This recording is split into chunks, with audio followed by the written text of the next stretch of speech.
You can change trajectory at any time because that's just being open to the universe. One very simple practice is turning inwards. Always contemplating myself. What else would I love to do? What else would I love to learn? Yeah. And not even necessarily in a career. That usually comes naturally once you start going down a path that you're curious and you're loving. Yeah.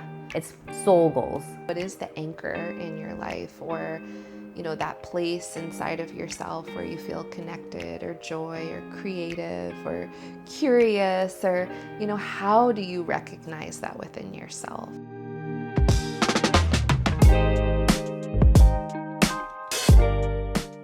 Hi, welcome to Reignite with Reet podcast. I'm sitting here with Jaime. She is an amazing woman in our community doing great work. Welcome, Jaime. Thank you. Thanks for having me. It's a pleasure. It's all been aligned beautifully today. Yeah. So I want to just welcome you and let you share a little bit about yourself. Yeah. I always say go as far back as you want. That Okay. kind of to give context to kind of build up on some of the story and the conversation that will naturally lead. Yeah. So I love what you do. So maybe start there. Yeah, sure. You are a counselor. Yeah, so I'm a licensed clinical social worker. Okay. I have a private practice here in Kailua. And yeah, I'm trained in a lot of different modalities. I feel like what's really led me in my path is curiosity. And so it's been sort of going down these different paths. And but the one modality that I work with most often with people is somatic experiencing. And so that work is based on Peter Levine. And it's really, soma means body, but it really was the missing piece in my own work. Mm-hmm. And it's really kind of getting out of the head and into the body and into the stories of the nervous system. Yeah, that's what I do right now as far as the work that I do in the community. How did that begin? What kind of led you? How did you know this was what you were meant for? Oh my gosh. Okay. We're going in. So going in. So from where I reflect now, from where I sit today, I can look back and I can see that I was always someone who just loved humans. I was able to just connect. I feel like I was able to really see people. But that didn't translate into a therapist until way later. And so it was actually during a time in my life that, I can see now is pretty transformative for women. It was kind of postpartum. I had given birth to twin boys, and it was like the busiest time of my life, but also the quietest.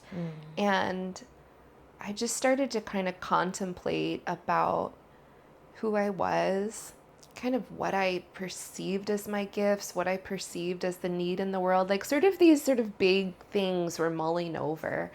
And I thought, I think I want to be a therapist, but I didn't know what that looked like, or because there's different types of therapists. And so I quite literally pulled out the Washingtonian magazine, and it had listed therapist in the area. And so I would call oh, how did you do this? Or, just total curiosity, and then landed, in a social work program. And that just sort of started this kind of trajectory for me. Yeah. Yeah. So you birthed children, and then at the same time you kind of birthed this new person. Yes. Right? And the curiosity and being, I feel a calling here. Yeah. I don't think I knew that at the time, what was happening. But as I reflect now, it's oh, wow, there's this transformative kind of period of your life happening. And it makes room sometimes for that contemplation. And there's a slowing down. Yeah. And right before having your boys, you weren't in this field? No. I was in marketing. I worked in nonprofit. I would do consulting for small businesses. I was not at all in the field that I am now. And you were in how old were you, if you don't mind me asking, when you had your boys? I believe I was 28. Yeah. Okay, so 28 or 29. Okay. Yeah. Yeah. So yeah, it's a good curiosity phase too, to make Yeah. transitions, and it always is to be curious. we're never too old. I'm still, yeah. Lifelong, right? You That's can it. change trajectory at any time Yeah. because that's just being open to the universe, Isn't that so free? right? Yeah, that we always have choice. Yeah. Yeah. For so long, I think there was a generation that was programmed that this is what you do and you do it till you retire. Yeah. We've kind of broke that. I really think our generation leaned in. We were kind of forced to. Mm-hmm. Jobs were going, like, with the internet, jobs changed. Yeah. Then all of these large milestones that came after that, even COVID, Yeah. jobs changed. Yeah. And now with AI, jobs change. Yes. And as we keep talking and getting the conversation, being curious, we have to change, Yeah. right? Yeah. So it's definitely always contemplating myself, being, what else would I love to do? What else would I love to learn? Yeah. And not even necessarily in a career. No. It's that usually comes naturally once you start going down a path that you're like curious and you're loving. Yeah. It's soul goals. Yeah. And I can see that now, that actually even that contemplation of becoming a therapist, I can see now that was for me, Of course. in every way, and then, to be able to kind of do that work, that's required, and then, be able to just hold space for others and create what a gift, And I think similar, like you said, that becoming a counselor was for you. Mm-hmm. Similar, this podcast, I want to hold and space and share stories for women. Through it, it brings about a lot more self-reflection, mirroring, healing, and an unfolding. Yeah. Right? It's like the flowers blooming, the petals are like opening up of what we can never expect. Yeah. Right? Our minds are just limited, I find, but our hearts are like so expansive when we just live from here. Yeah. So how does that play into your practice? I feel like I had written my notes, like your practice is like a bridge between spiritual soul work and service and science. Like it's the way you've built it. Yeah. Intentionally. I think I have to go back because everything that is sort of in my life right now is a culmination of experience. Yeah. And not just professional, it's like life experience. And so, gosh, so what I also mentioned was when I was in Colorado, I was working with a therapist, and at the time I was there processing grief. I had lost my younger sister a couple years prior, and the therapist happened to be a somatic experiencing practitioner, and I didn't really know what that meant. I mean, I had sort of heard about it, and but the work that we did together, she would actually in her office sort of have me lay on a table. She taught me how to connect sort of internally. Like, I don't think I had really ever done. I think I lived a lot of my life, like a lot of people, in my head, and kind of I hadn't made that journey from sort of the head to the heart. And she slowed everything down for me and really allowed me to come back into that connection. And the spiritual part of it for me is that I think all of us we have different stories, but we're kind of experiencing a similar thing. Yeah. There's like, I think at some point in our lives, there is this feeling of wholeness. Yeah. And something happens or cumulative things happen, and there's this kind of breaking or separation, and it's really painful. Yeah. And we don't really talk about it in those terms. We talk about it kind of from a headspace often, but there is this breaking and there is this disconnection and there's a grief associated with that. And I think as humans, we come to ways to try to bridge that gap, right? Like, I think that's where like a lot of addiction lives, or it's like, I want to feel that sense of connection again, except for it takes us kind of farther away from the place. So That was a very kind of wraparound answer, but Oh no, but I love it. yeah, so I didn't have that language at the time, and I definitely didn't have that story sort of integrated in a cellular level. And so that experience, she really taught me how to slow down and move away from the story in my head, which can sometimes, like, stories are very important, right? They give us insight, they connect us, they can also keep us stuck, you know, like we can. And she helped me kind of use things like sensation, right? Or intuitive image or emotion and sort of move into here. And I liken it to a non-ordinary state of consciousness, you know? And after that, I got really curious, like, what happened in there? You know, what was that? And that kind of moved me to the path of like, okay, now I have to understand what is somatic experiencing, or what was this kind of remembering that happened in that room. Yeah. And that can look different for everyone, Yeah. right? Oh, It's yeah. an individual experience because Totally. it can be feel scary, it can be very blissful, it can be euphoric, and like possibilities are. It's like being curious Yeah. and just being open to maybe understanding that's just it's like a key in a doorway. Yeah. You know, to entering into a new world of yourself. Yeah. Coming back home. Yeah. Totally. I think there's many roads home. Yes. And I think if anybody says like, I figured it out, I'm questioning, you know, like I think that everyone has their own experience. Yeah. This just happened to be mine. Yeah. When the conditions are there, and in this particular experience, the person, the timing, you mentioned like the key that opens the door. For me, that's willingness.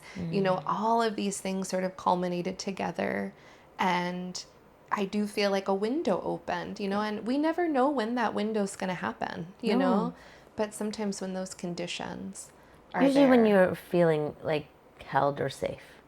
Absolutely. Right? Yeah.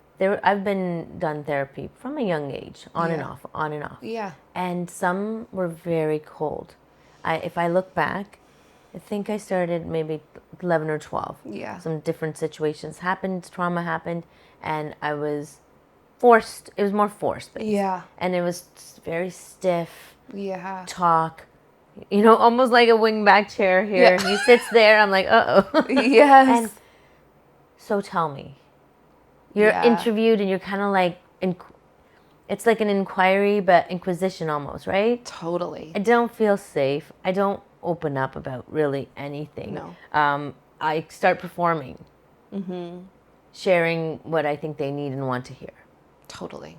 Which, truly, I like looking back, reflective, it took me further away from myself and what really needed to process. Yes. I had to protect myself because it felt even unsafe in where it's supposed to feel safe. Yeah. It's perpetuating that story of like, I'm not safe. And there's another box inside of a box that was created. Yeah. For my experience, and I can only speak on that, I had to go through a lot of different help, therapists, counselors, psychologists. Not good, not bad, just I think it brought me to today. Yeah. To be able to talk to women that's part of the journey. And if you don't feel a connection, you don't have to stay there. You have full permission to leave. Yeah. And in a lot of things in our life, whether it's a doctor or a professional, I've had to, and I use this like respectfully, it's like I've had to fire doctors or therapists because they were not in the alignment of my highest, greatest good. Yeah. I didn't feel that, truly. And I think the beautiful question is, how did you recognize that in yourself? Yeah, like to know that this isn't an alignment. You know, this isn't feeling, you know, like we know that. Yeah. You know, like we recognize that. And I think, yeah, that's a beautiful thing. And to not ignore it. It is. I love that question. I think it wasn't easy to know because there was times when this becomes like financially heavy because I was paying for it myself. Yeah. And I think I bought into the story, if I go one more time, it'll be different. So sometimes it took a number of times going and being like, it'll be different, or I'll get a different result. My doctor will give me a different. they'll fix me. Yeah. I think the key was I was looking like, they'll fix me. They have the answer. They're going to tell me what to do. Yes. And that for me is not what therapy is at all. Or, you know, I often use this metaphor with people is that I'm just here to create conditions of safety, which I didn't coin this, but I really like the idea of like context, you know, just having context, choice, connection, you know, like I'm there and I'm kind of just somebody who holds a flashlight. Like, you know, I'm just there, just companioning you. Like you truly have everything inside of you and such innate wisdom, right? Like whatever is needing attention is gonna come if there's safety. Like we don't have to chase it. We don't have to, you know, sometimes they'll have people who like, okay, let's, you know, they want to kind of chase the story of the past. But actually, if we just stay in the here and now and stay in those conditions, whatever is needing your attention is going to surface. That chasing the story of the past, I think that is what was my experience of therapy. For so long, I would go in, different therapist, repeat the same story, expecting a different result. Yes. But not getting out of that loop, not breaking and saying, and I think lack of awareness, thinking like, well, if I just talk about it, it's going to feel better. Maybe temporarily you feel heard, validated. Yeah. I almost felt like it was also enabling. Yeah. Right? It's, you want to be the victim. For myself, I felt, now looking back, I feel like it kind of fed, oh, I can keep repeating this story. I'm heard. Okay, it means something. Yeah. It matters here. Yeah. My story is who I am. Yeah. And learning that that's also, we can rewrite our story. We can renegotiate. I like, you know, when I think about people, myself included, who have experienced, like we coined the word trauma, which is an important word, but I think it's really anything that's too much, too soon, too fast for the capacity of your nervous system at that time. And that's why it's like, well, why am I having such a big response? You know, it's not like this. And some of us have cumulative experiences of that. But a lot of the work I do is, you know, trauma, okay, I'm going to use some science words. Yeah, but please. like, you know, we have these parts of our nervous system, right? And we have, you can call anything you want, but like the ventral vagal system, this is a space where you feel maybe a sense of connection, a sense of joy. Sometimes that's fleeting, you know, you'll just be driving down the road like, gosh, all is well, you know, you just feel this sense or curiosity, playfulness, creativity. And trauma is really anything that jolts us out of that space, right? And then we're in this more sympathetic, or sort of the higher dorsal states. So that can be, you know, you hear things like fight or flight or freeze states, and so what can happen with these experiences is that we get stuck there. So even if we tell the story, even it's like, I'm still, you know, I recognize, yes, but my body, like, there's not safety. It's like the body isn't on board. It hasn't caught up. So a lot of the work I do is not focusing, right, on the trauma, because that's a vortex, right? It'll just like Suck you in. And so I often tell people that is like, you know, it's kind of like we're going upriver, you know, like we know there's a waterfall, but if I let you go, you're going to, you know, sort of be caught up there, and I'll be sort of trying to find you. And we don't want that. We want to go together. Yeah. And so it's really about resourcing before you go up the river, right? So we really focus on, because oftentimes in our stories, we didn't have access to context. We didn't have access to connection. We didn't have access to choice, right? And so that's what some of the work is focused on, is like, let's find that place within the body. You know, you mentioned like things like breath work or acupuncture, and everybody, it's different. Yeah. But we have to find that place, because that place is going to be the anchor, right? We need the anchor if we're going to move upriver and explore some of these stories in a really titrated way. Yeah. And so because we don't want to do it, too much, too soon, too fast, because it's not teaching the body safety. Right. And so I think sometimes that's what people can feel confused in therapy, like, okay, I better get in there.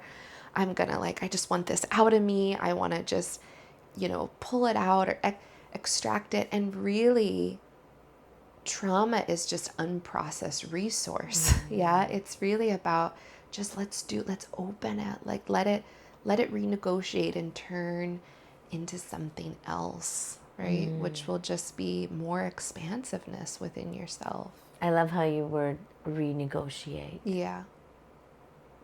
That is powerful. My experience in the past has been all things, all once. I want it out of me. Yeah. And, yes. And there's a bit of a culture that I definitely did it to myself as well, where more is more and fix me. That I'm so broken that I continuously need healing. And I've had to renegotiate that and remind myself that that's also a loop and a trap. Yeah. I am not broken. I'm a human having a very human experience. Yeah. Lived experience that there was different traumas and they come up. Yeah. Different layers of them. In very differently when you're first married and you don't have children. Then you have a child. Yeah. And there's something that rips open. Fear, concern. For me, it was repeating behaviors. How am I going to renegotiate these relationships? They all, I think it's sent, like yourself, having my daughter sent me, and it also woke me up to a deeper knowing. Yeah. But a deeper curiosity and saying, now you need to go and ask for the answers. Or not ask necessarily, but you have to start questioning things for yourself. And it's not about, oh, why me? It's the quality of questions that you are asking as well matters. Yeah. It's important, I think. And how do you teach your patients? I know you work with holding space and allowing it to come up. Yeah. But the way you've already in this conversation have brought up certain questions. Yeah. I think one is just like what you said, just really normalizing that there is really nothing wrong. And a lot of what people are experiencing is to be expected, based on our experiences and our environment. And gosh, your body is actually doing what it needed to do to survive that. How incredible, that it knew exactly what to do in order to get through. And the way that I work is, psychoeducation around that. I think also I continue to do my own work, I think it's really important to be in a space where co-regulation can happen, that there is enough clearing of space for that connection to occur.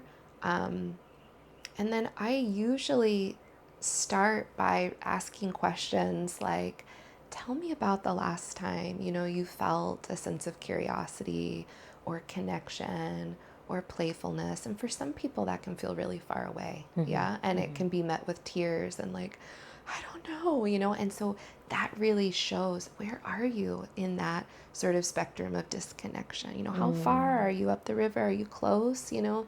And sometimes it's oh, well, I was making dinner with my child and it was just so fun. We were dancing and their bodies tell you, you can see the smile and, what is it like just to be with that for a moment? How do you notice it in your body, And it's it's a remembering. It's oh gosh, when I'm really with that, I feel, just sort of my heart is sputtering and you're just, it's moving it from the head and really letting it land and expand, right?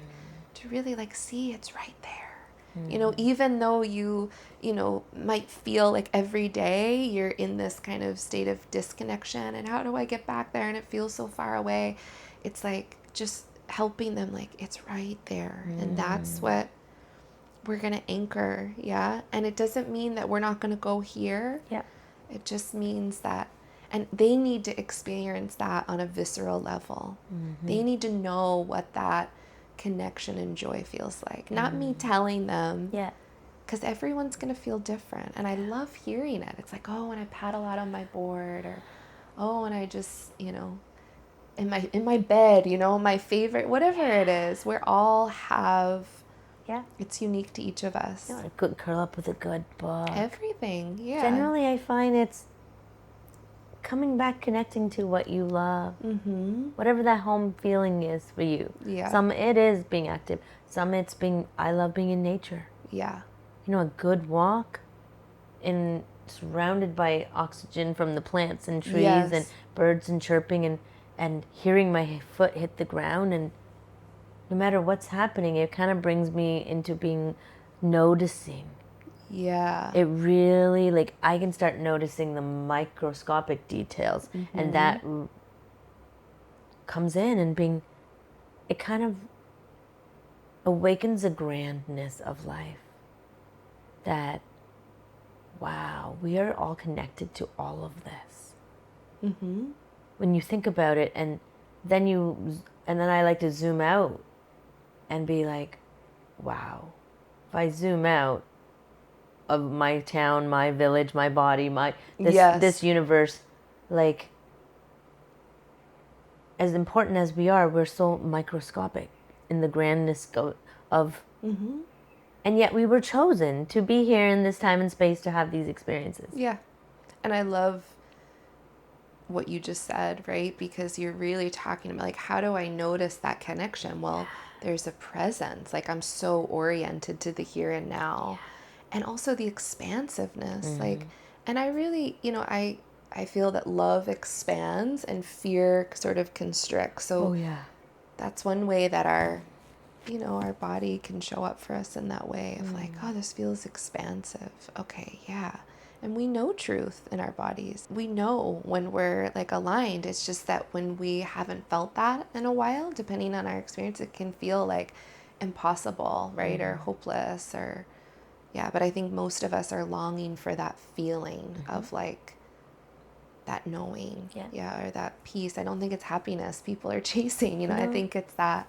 It's interconnectedness, right? That connection. And that comes with getting quiet and still and knowing even what we feel in our bodies. We've gotten so away from our own sensations and our own intuition, and where are we feeling it? Why is my back tight? Yes. Why is my lower back pain? You know, why are my hips so tight? Every one of these, as I've learned through different modalities of yoga, or, you know, there's a component. Like, our bodies are feminine and masculine. And different parts of our bodies hold different frequencies and different pain points. Yeah. I mean, as deep as you want to go. I like to go deep, but in talking about ancestors and learning that how much of what we hold in our bodies is ours and our ancestors and our DNA. We are birthed and I've felt that. Yeah. You felt when you're going through something and you're like, this doesn't feel like it's mine. And then the question, you know, is like, how do you know that or recognize that? And it's like this, that's like where you even like that deeper listening is like, I know it because, and then sometimes image comes up, you know, or sometimes it's like, well, I just want to shake it off, you know, or I feel like I want to go put it somewhere, like, you know, right? Like, which is so incredible. And for me, I love to get in a deep child's pose because it feels like opening, expansive, but also it's a very still, calming pose. Yeah. And yet it's activating too. Yeah. So there's a little bit of both happening to move through it. I'm calming, regulating, yet I'm opening up my hips. Yeah. So whatever, it's depending on everybody in their bodies. Yeah. Once you start getting in tuned with it, you start noticing, tightness here, this pain, this burning. It's all telling us something. Yeah. And what supports you. Yeah. So do you mainly work with women? Initially, I had the wonderful experience of working in DC at the Women's Center, and I would work mostly with women who were navigating power and control dynamics in the relationship, and now I work with all humans, yeah, which feels I work with whoever's supposed to come through my door, yeah, which feels good, yeah. And I know you did some pretty, like, all your work is important, but back, you lived in Tennessee, was it? Yeah, so initially, I worked in like rural Tennessee, and my first experience was doing more like intensive in-home services with youth in Tennessee. Yeah. And with addiction. All sorts of kind of barriers, you know. Um, but it was, yeah, my first experience in the field, which was, yeah, what a incredible experience. It really sort of opened my lens even more through which I see the world. It really sort of began my curiosity around things like trauma and systemic change, and I felt like I was kind of seeing things differently for the first time. And I got to learn about my edges too, you know, which was, yeah, it was pretty incredible.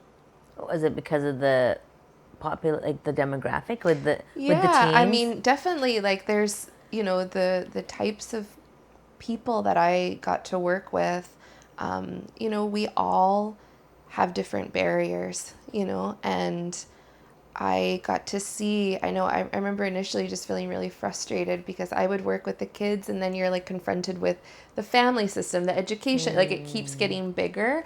And I remember just like feeling really frustrated. And I think, you know, appropriately, like how do you like start changing these things, you know, like am me seeing her like 3 times a week, you know, is that really even doing anything? Just feeling like, and what I started to realize, like one of like some of our most supportive times together, as I saw maybe this person would, was just like swinging on the swings together, or just like playing cards, you know, like really just connecting. And I, again, I didn't know that then, but I see now it really was just like the safety, you know, and the connection, and that for even that hour together, her system got to have a different story, which I think, you know, can create hope for people.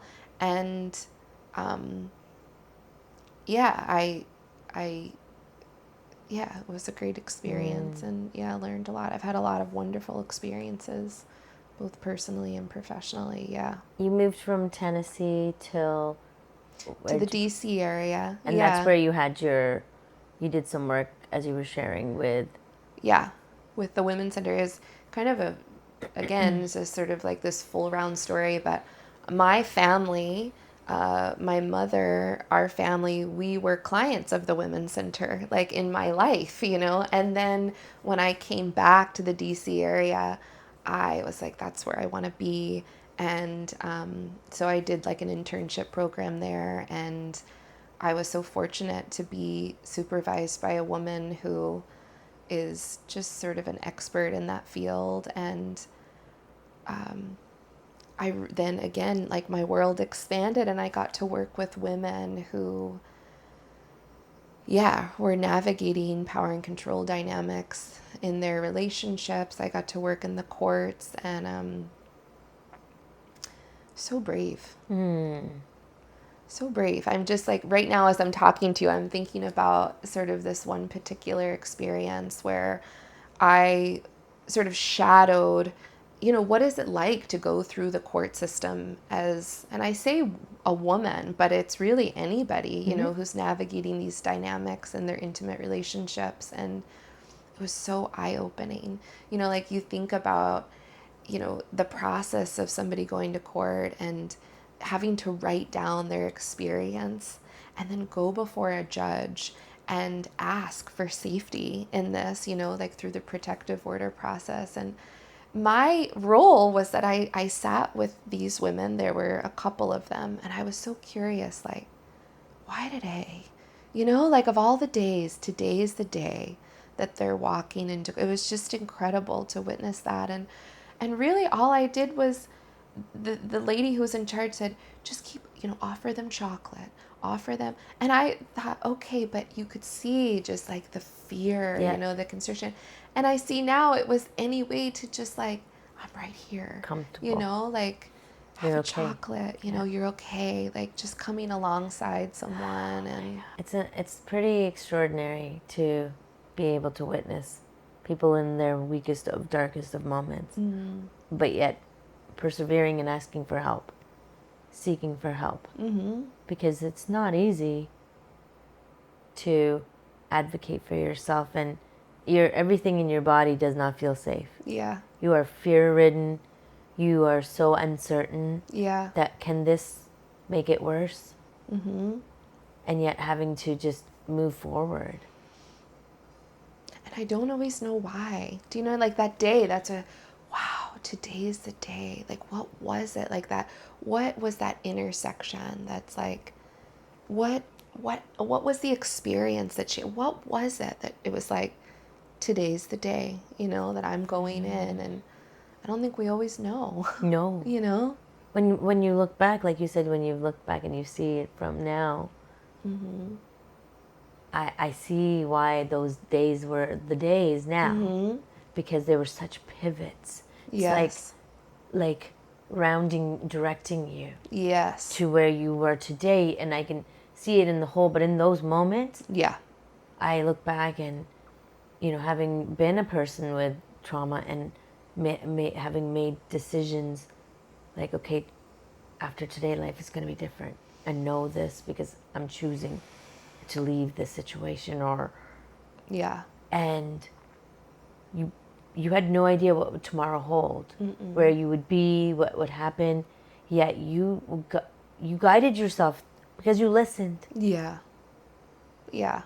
I would say you as in me and all the other women that are just continuing to say, okay, not today. No longer can I live this life and this story. Yeah, for me, like my personal experience was on the day with that therapist that I talked about.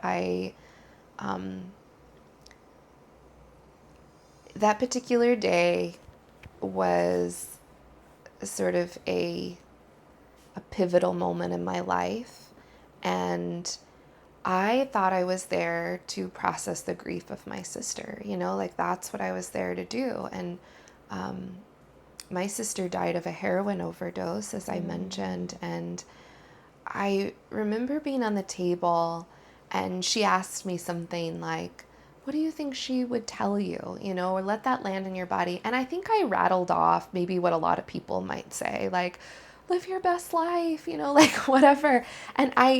But when I got up off the table, there was this sort of chip on the floor, and it was a recovery chip. And we have no idea how it got there. To this day, like I can't really, like I don't share with a lot of people because it was I feel like that moment was just for me. But that's what she would have told me, and what it confronted with like a barrier inside myself was my relationship with alcohol, and after that day, kind of what you said, it's like this, I always say it's like jumping into a cold pool, it's like, just like, it's a surrender, of like, okay, this is what's happening. Like I'm being sort of pushed on this other path and it feels scary and I don't know what's going to happen, but like, I'm willing. And I can't see what's going to happen next, but I'm willing. And I didn't want to talk about that in therapy. I wanted to talk about everything else, but that's where we landed, which I'm so grateful, because it was, we all have veils, we all have barriers. And for me, it was like I was wanting to connect. I could feel it, like that internal, but until I removed that thing for me, it was, I wasn't going to get there, Yeah. Definitely. I can relate to that. It's, a few years, my substance was marijuana. I thought it was helping me. If I don't have to take antidepressants, but I can self-medicate, I'm not doing anything wrong. And right or wrong, it wasn't about that. But what was happening was it was bypassing and numbing and not allowing me to tap in into the parts of me that needed attention. Yeah. The parts of me that weren't even sure. They were just uncertain. Yeah. And it was like the symptoms. Like marijuana would help me with the symptoms and being like, yes. but I'm a nicer person. I'm not so moody. Yeah. This is serving me. And it kept me in that story. And it's serving me to be calmer. Look at it. Like, it's basically emotional intelligence, I would tell myself. Yes. Yeah. Right? I had all these things because I liked the feeling of being in control there. It was that it really came to control, being like, I feel more in control of my emotions. Yeah. I feel more present. That whole thing. Yeah. Like that place of connection in the system. But I wasn't. But it's not. Yeah. And it took a coach to really say, listen, you can do whatever you want. But whatever you're telling yourself, that's not it. Yeah. You are not tapping into your intuition when you're smoking. Yeah. You are not really there present. Yeah. You've totally hijacked Yes. all of your faculties that now give you the senses in your body. Yeah. And give you that alertness. You've kind of tapped into this dopamine fix of another calmness. Like, you are craving peace so badly that you're using that to get it. But what about the roller coaster when you're fine and then you come down? And there is a coming down. Yeah. You know, like, I've had this conversation with different people, and everybody's experience is different, not right or wrong. And I do believe everything in our life happens to get to us, get us to the next bridge. Yeah. Right? And it served me. It served me very to recognize, okay, I am abusing this. Yeah. And I'm using it to self-medicate myself in the same breath that I say, well, I won't do antidepressants. And like, I have a judgment towards that, but I'm using it in the same way. Yeah. Without any assistance or any help or. Yeah. And I think we can create stories to whatever we need to protect. That's what you said. Like, I was living out of here. Yeah. And it allowed me to create the story and that narrative. Yeah, the permission. Yeah. Yeah. Totally. And it's not something I grew up doing. Yeah. I started doing it when leisurely here and there, but it was like almost I did it more after having my daughter because I couldn't deal with all that was coming at me. Yeah. And I love that you're saying that, because you think about having your daughter, like, there is this like transformative time, and we don't use language like that, right? Like, you must be going through a transformation. That can be really uncomfortable as you're kind of in that place before you land. And yeah, I think any like substances, working out, whatever it is sort of just like the human way of, like you said, I wanted to feel peace. I wanted to feel, it's the human way of trying to reconcile that feeling of disconnection. Like, this feels intolerable. I don't like this. And so there's this kind of, this is tried and true, you know, I know that this, and it's really scary to let go of that, you know, because it is this kind of intersection of like, I know deep down, but like, and I always say, like, letting go, just remember your hand is open to receive, you know, it's like, yes, there's a letting go, but that hand is unfurled and it will receive, you know. And exactly that. Once, you know, it's a journey. Yeah. You know, you there's no straight road to recovery, or I'm going to be this person. It's an unfolding of all the people that you have been and you are and you will continue to be. Yeah. And honoring that. And most importantly, not beating yourself up. Right? For me, that was like went hand in hand. do the substance, beat myself up, feel unworthy, It's a vicious redo cycle. it. It's a vicious cycle. And it took some time and sitting with it and learning somatic practices, but also just sitting with it. Yeah. We can do all the practices, but at the end of the day, if you can't even sit with your own self and be with your own self and acknowledge that whatever you're feeling is you're feeling it. Yes. It's not right or wrong. You're feeling it, and it has to be felt to heal it. Yeah. My friend, it's feel it to heal it.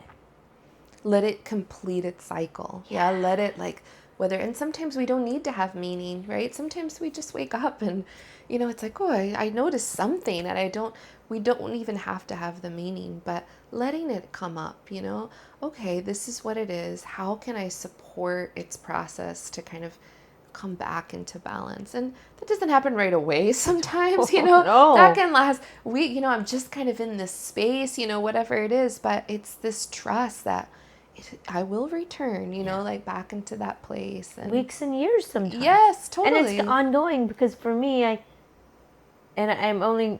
share mine because I have no one else's to compare it to. It's not about a comparison. It's after having my daughter, I kept wanting to go back.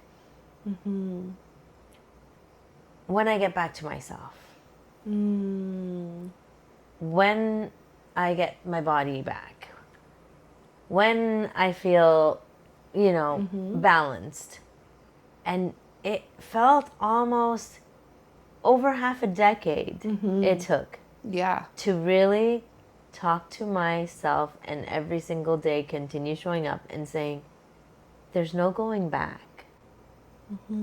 It took a long time to even acknowledge that.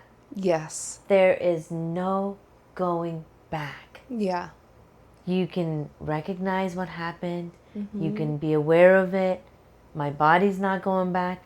I am not the woman I was before having my daughter, nor can I ever be. Yeah.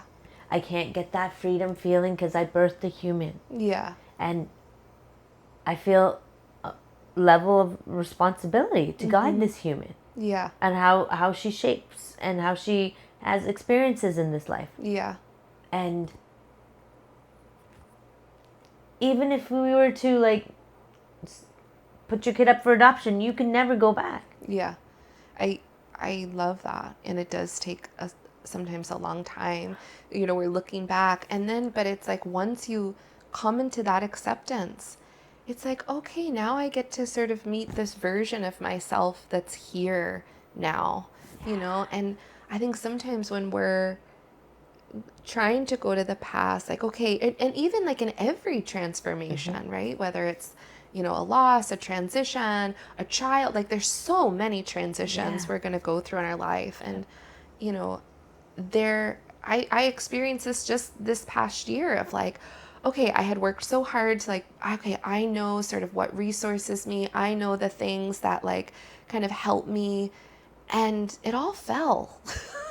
I went through another loss and I kept trying okay, I know what to do. And I exhausted myself trying to kind of okay, well, this worked last time. And it's I had to completely let go and then get to know the version of myself. Okay, another layer is gone, who is this? What does she like? I was taking a DJ class, for EDM music. I was the box became different. And I think that's the process of this human experience is you get it all and then you let go and you're just this process of it's birth, right? And then expansion and expansion. And that's just what it is. It's like Jenga. Yes. Right? And you have to let it fall to rebuild. Yes. And that's the beauty. And I feel like that is what we're not taught. Yeah. And it comes through experience and sharing this story and our experiences and allowing ourselves to not know. Yeah. Even everything I'm saying, I wanted to start with and all of this, I hold loosely. Do you know what I mean? Even those, as a therapist, as a person, as a human, I hold it loosely because I don't know. Like the more I think I know, I don't know. And I think, but what I can share is like what's coming up now. And so I hold it loosely. Yeah, knowing that that might evolve over time, because when I start looking at the version of myself, like you said, what was it like in Tennessee? I'm like, wow, that was a different version, Right? Like there was still an essence that has she's always been there. But you've birthed probably Yeah. dozens of women of yourself since then. Yeah, exactly. And you too, right? Yeah. That's what we're doing. And that same thing brought an emotion to me, and my eyes teared up when I said, it's about like not knowing. No one knows. We have our titles, we explore, we're curious, but at the end of the day, I go to bed every night. We don't know. Yeah.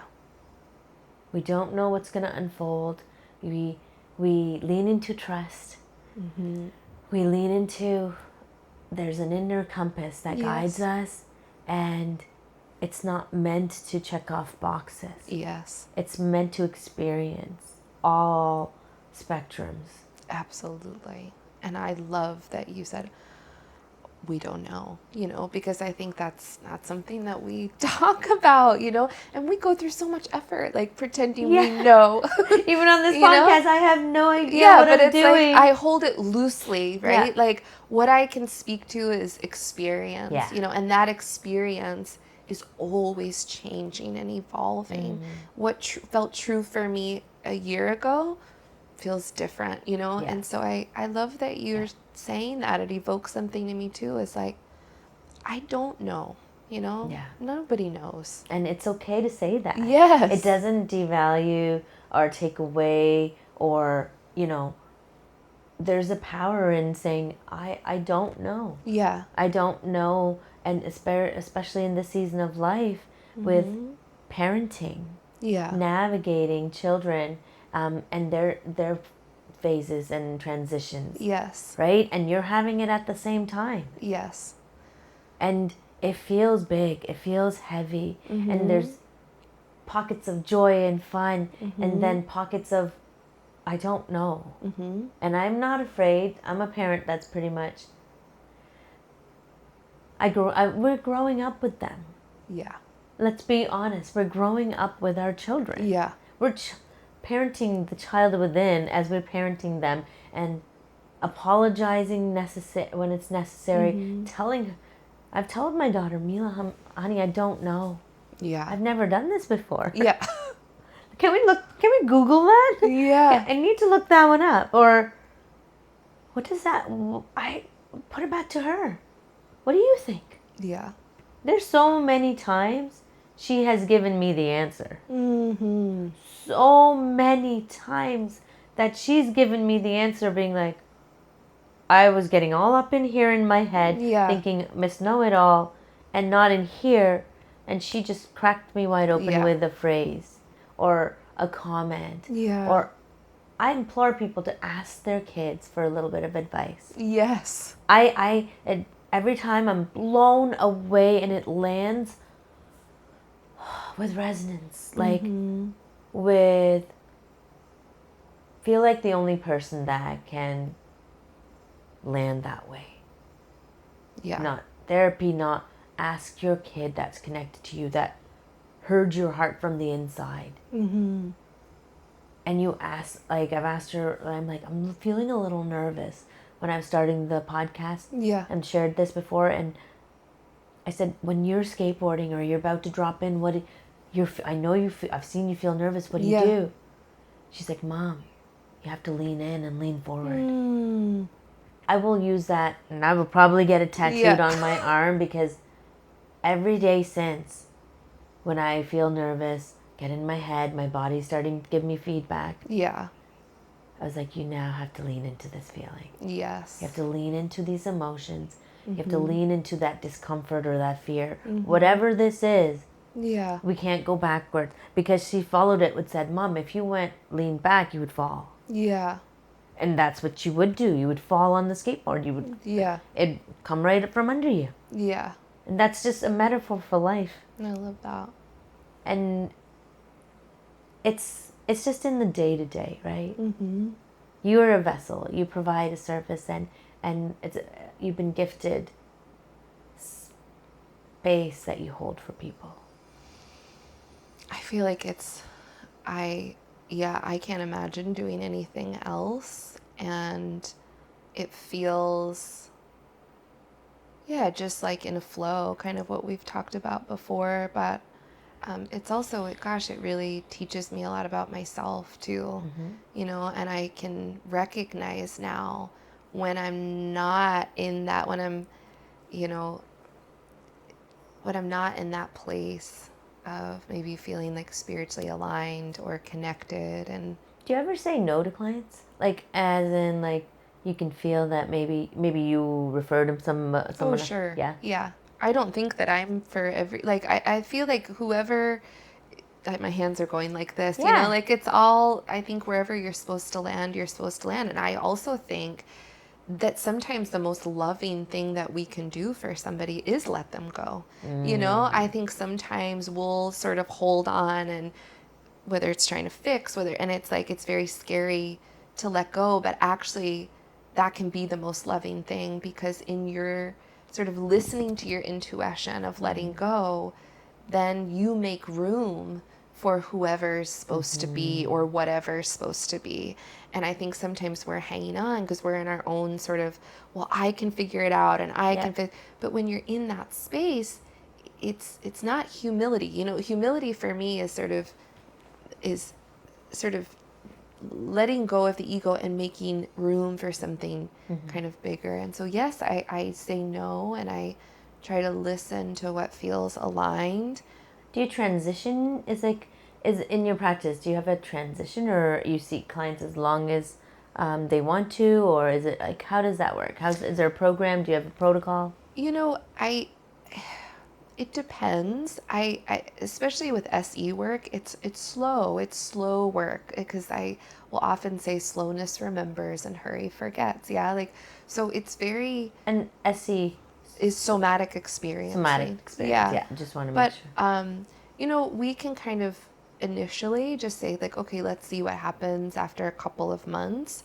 But I've just learned in these things, it's very hard to bind something by time. But I feel like once people start anchoring into that space, and they get to integrate that into their sort of daily life, and they get to remember, things start to shift. Oh, for sure. Yeah. And when you keep showing up, like we were sharing earlier, faster than you think. We're not bound by time. Right. And anything my experience has showed me, when you show up for yourself and you are an active participant in your own healing, things move very quickly, and you don't know what's going to happen. Yeah. And you can feel lighter. You don't have to be like in a cage your whole life. You're not a sentence, like, it's not, this is who you are forever. You are not your trauma. Yeah. I think we have to, SE shows us, we have to get it out of our bodies. Yeah. Yeah. Let it tell its story.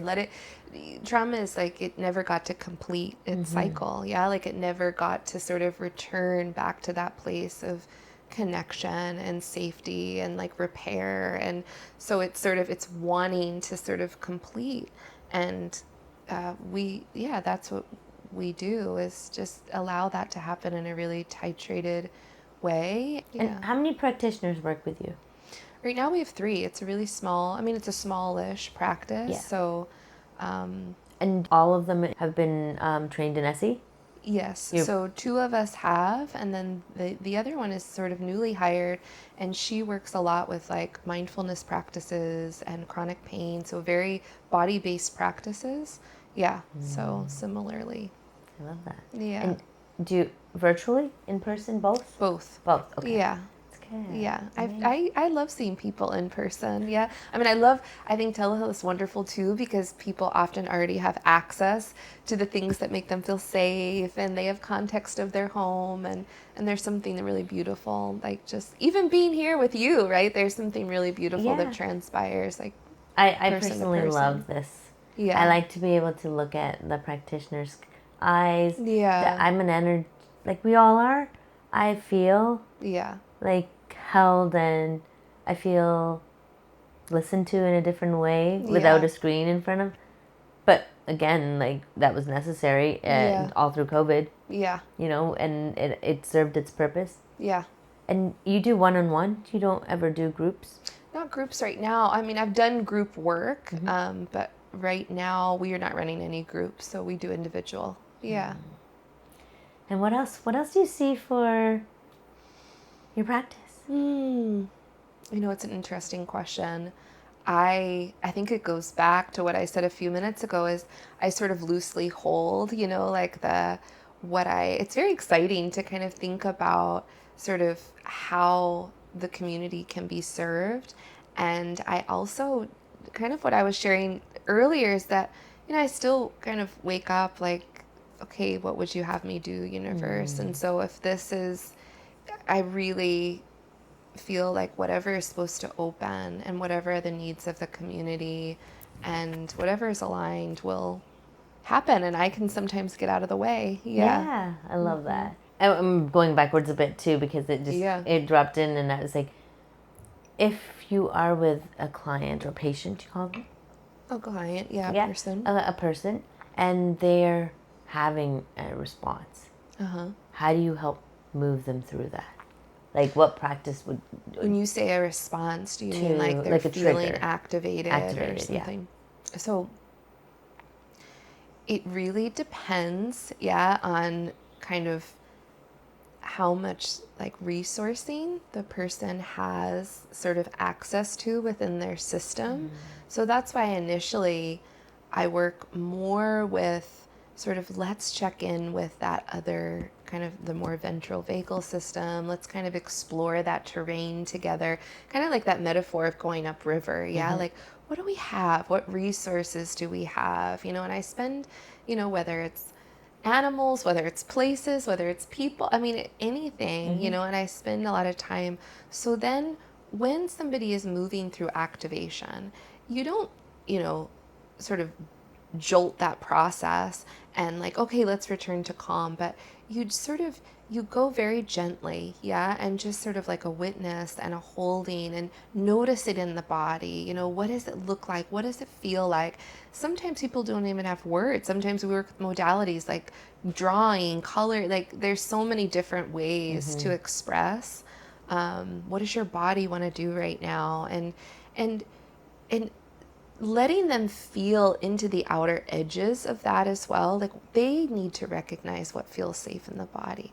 They, this is feeling unsupportive, this is feeling, and so we pendulate into those more anchors. So you're kind of doing this, yeah, pendulating into that anchor, that resource, and working with activation. And you're going back and forth between those two spaces in the session. in this session. So It's you're hard not. to explain. No, like I get exactly, it because yeah. I feel like, or at least I was listening to being in my body, being like, yeah, you can't just snap it off. No. It's very there, Yeah. but you still want them to access that they're okay, they're Yes. safe, Yeah. feel like what's happening, Yeah. check in with yourself. Yeah. And so that makes sense, pendulate that, okay. And how is it to hold both? How is it like sometimes we work with orientation, let's take a moment, like look around the room to really notice where you are.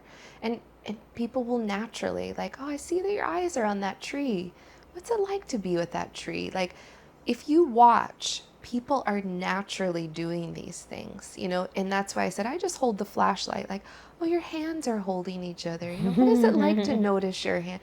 Like that feels really nice, or there's a story there, I've held myself for a long time, or whatever. And so it's really, if you watch and you observe, the body will tell the story. And it's really just all I'm doing is just kind of shining a light and just being a witness, really. Yeah. And the body does always seek balance. So when somebody's in an activated space, they will naturally sometimes do things like a long stare, out the window, or you'll see maybe there's little tiny movements in the feet, which means like, you might bring awareness to those areas. Oh, I see movements in the feet. What's going on there? Oh, I don't know. That's the only place that feels kind of alive right now, or what have you. So knowing that we can pendulate, because that is, it's a constant on a daily basis, whether, even if you don't get highly triggered, but I see myself, if I get too much caught up in here, I'm like, I got to do this, I got to do that. Yeah, you're leaned in and like a constricted. Yeah, and my breath gets short. Uh-huh. I'm panicky, and I'm responsive. Quick, and instead of being like, okay, I meant more reactive than respond. And it's really helped to notice that. The awareness. Yeah. Yeah. So sometimes I even start with just like some mapping. You give these areas of your body their own name. Like you wouldn't say like my ventral vagal. So you might call it like the green area or whatever name works for you. How do you, and really getting to know, how do I know that I'm in that space? What's happening in my body? What does it feel like? What does it look like?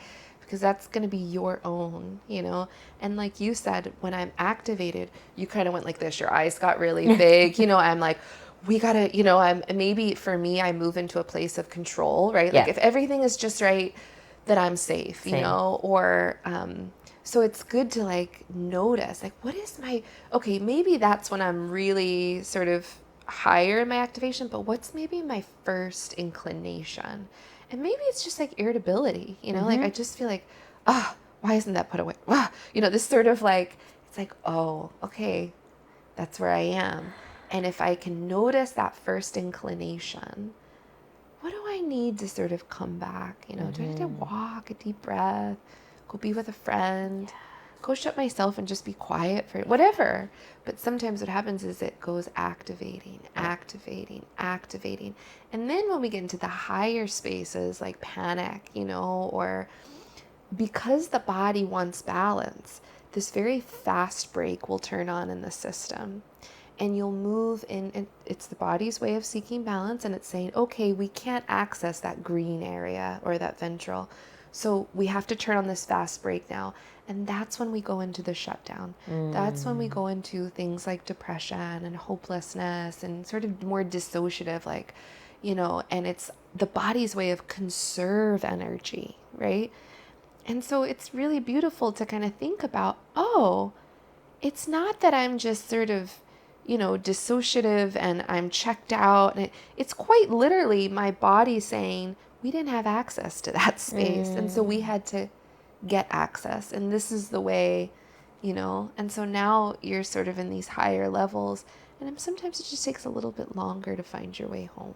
I think being a mom of a young... Yeah. How can we help our children? This is something I'm always seeking. A bit of guidance and wisdom, and navigating these waters of, you're getting diagnosis, you're getting labels, you're getting all of these things. What are some recommendations, or what can you share? How can we help navigate our children? Because by starting to balance ourselves, yes, the ripple effect will be felt. Absolutely. In those moments, though, sometimes it's very activating our children. Yeah. Very quick, very... Like you're activated or the child's activated? Their activation activates you. Yes, totally. Right? It's sometimes you can have that space and you have that awareness and be like, oh, you didn't eat. You do the little check in your head. I can see all the writings here. Yeah. Your lunch is here. You've been busy all day. Other times... the same similar things might happen, but on a different day, it activated you.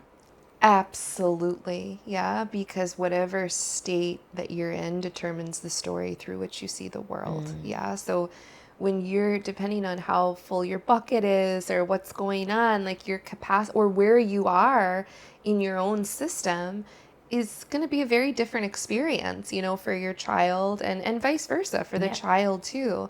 And so, we're not going to get it right all the time. No. We're going to have moments that it's like, wow, I was really sort of not in a place of connection and I couldn't access that place. And I think that's the beauty of like repair work and reconciliation work, and sort of, and using the language of like, that really had nothing, like, I know that was happening to you that had nothing to do with you. Mm-hmm. Like, that was what was going on in me, you know, like, couldn't access that space.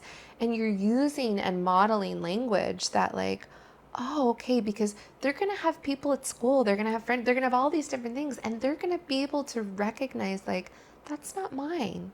You know, like, that has nothing to do with me, you know, even though it's happening to me. Like, I wonder what's going on inside them, you know, but we're not going to get it right. I would say for parents, just, we co-regulate, you know, and it's like, however, you know, when I can sort of find that place of resourcing inside myself, and it's just like, I can just be a better witness of their experience and just be present. Like, I don't have to fix it even, you know, it's like when they're having a time or whatever's going on in their life, sometimes it's simply being the calm present, like just sitting with your hand. You don't even have to talk, you know, just holding that eye contact so that they can feel it in your body that, oh, they're there, you know, that you don't even have to fix it or say anything sometimes. It's a great conversation I was having last night, wanting to implement co-regulating after camp or school. I said, something I want to do, and I've noticed we come in hot and heavy, our big days, everybody's on their phones, or everybody's got their spaces, but I was like, I feel like, let's get off screens, let's get off of whatever, 20 to 30 minutes. This is with me and my child. Like, I want to just be able to, whether it's she wants me to read her a book or you want to read me a book, but get on the couch and just connect a little bit. Set the stage for the rest of the evening. Because what I started noticing is it just got chaotic, and the energy just kept moving from morning, do this, do that, keep going and shifting until it's like this pattern of meltdown at bed. It's just been go, go, go, go, go. Our buckets have been full. No pause. And I suggested just last night, and when you were saying co-regulating, I was thinking the exact same words, being, this is something that I know I need it as much as she does. To reset and being like, how am I not able to show up? How do I want to show up? How do I want the evening intentionally to be? And going into summer holidays, like our first week for us. And I want her to have that restfulness, have fun, but have more of a restfulness from the regular school activities. We're doing less programmed, scheduled things, because I want our nervous system, all of us, to be not Uber drivers and like, and just have a little bit more of like freedom to shift shape. It's really, you're modeling for them, just like pausing. And I think it's important to be curious again with kids, to see like what does resource them, because sometimes I'll have ideas of like you mentioned, sitting on the couch reading a book, like that's not at all. They want to go out and shoot hoops, and that's when they feel that connection. And so it's like, and that's always changing too, but to really understand, like, gosh, what does resource my child, you know, like every child's different too. Like, how do they feel that pause? How do, you know, do they love being in the water? Do they love reading books and just like feeling that physical touch? Like, what resources them? And sometimes I have my thoughts of like, I do. I mean, I'm like, this would be perfect. Like, we could do this. Like, mommy's gonna, you know, and they're like, it's like missed, you know? And so it goes just like for anyone. It's like that curiosity of like, when do you feel that sense of connection, or when do you feel that like that place? Perfectly said, because in theory, it's such a great idea. I had it all nicely packaged. I had a great conversation with my partner, and he's like, oh, great idea. So we're ready to being like, and it keeps backfiring in our faces. Like, why isn't this working? We have these beautifully packed, but like, my intention behind it is like, we're calming ourselves, we're co-regulating. Well, maybe co-regulating is just she wants to be in her fort. Yeah. and by herself for a minute because she's been stimulated all day with other kids Yes. and teacher and told what to do. And maybe mommy just sit over there until I can ask for it. Yeah.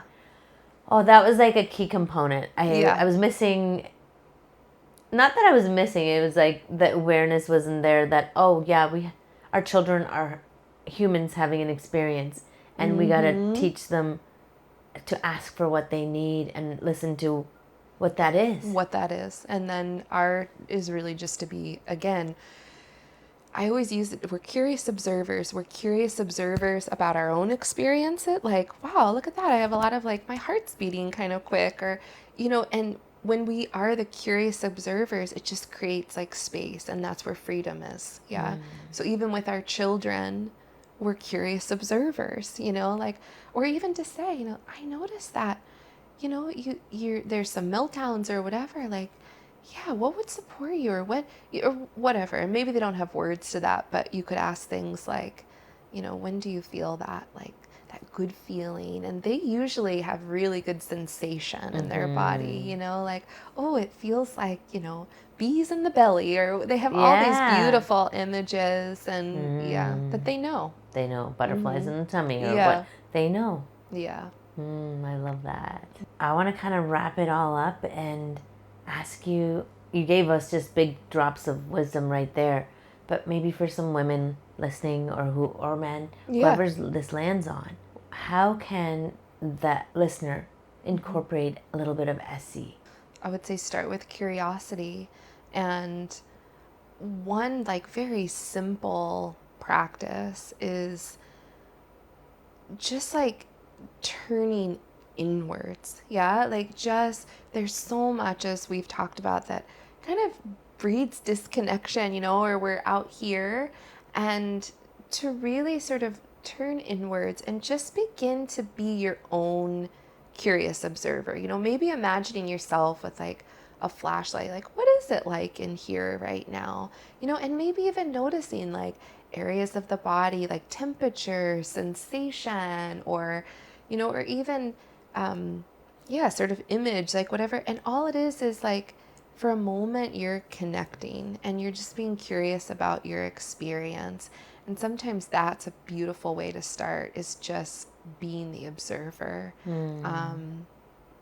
Yeah, and I just love the question to really explore the what is the anchor in your life, or, that place inside of yourself where you feel connected, or joy, or creative, or curious, or, how do you recognize that within yourself? What's happening,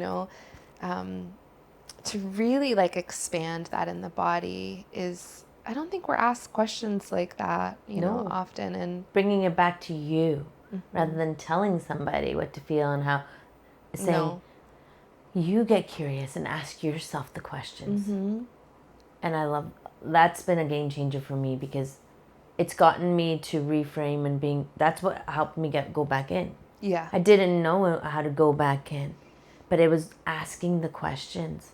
It started with asking, and then whether maybe journaling, writing, taking a note, or just contemplating. Yeah.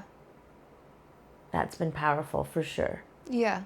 And sometimes I want to just honor that sometimes the body isn't a safe place for people. Yeah. Like we have to, sometimes, I'll work with people, and the invitation to come into the body can feel, there's a lot of resistance there, and so you can be out. You don't have to sort of, like I mentioned, I like the exercise of coloring, like what colors are there, or you can work outside the body too, is fine. Yeah. It's just this kind of place of curiosity.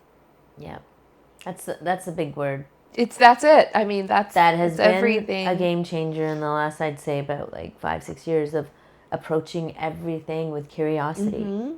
If you follow curiosity and always, I think when curiosity becomes greater than fear, that's when things start moving. Yeah. And so if you can cultivate curiosity, even if, you're sitting sort of like, I'm curious about what it's like over there, but I got to kind of kick rocks here for a while. That's okay. But once that expands, it becomes bigger than fear, and that's where sort of movement comes. That shifted something in here. Yeah. When you said, let curiosity become bigger than fears, it will happen at some point. When you keep kind of like, moving through it, one day you wake up and you're doing things that you never thought you would do, or they just seem so far away. Yeah. And it will get there. You will get there. Well, thank you, Jaime. Yeah, you're welcome. For coming on and sharing a lot about your practice, about, doing therapy and SE, somatic experience work. Yeah. And how powerful it is. So if our guests wanted to reach out, whether it's maybe book a telehealth session or their local, how can they reach you? Yeah, so we have a website. It's www.collectivecurrent.com, and that's the best place to reach me. Well, we'll definitely put that in the note. And we just want to say thank you. Yeah, thank you. Thank you. It lights me up to be able to share with you and to listen to you too.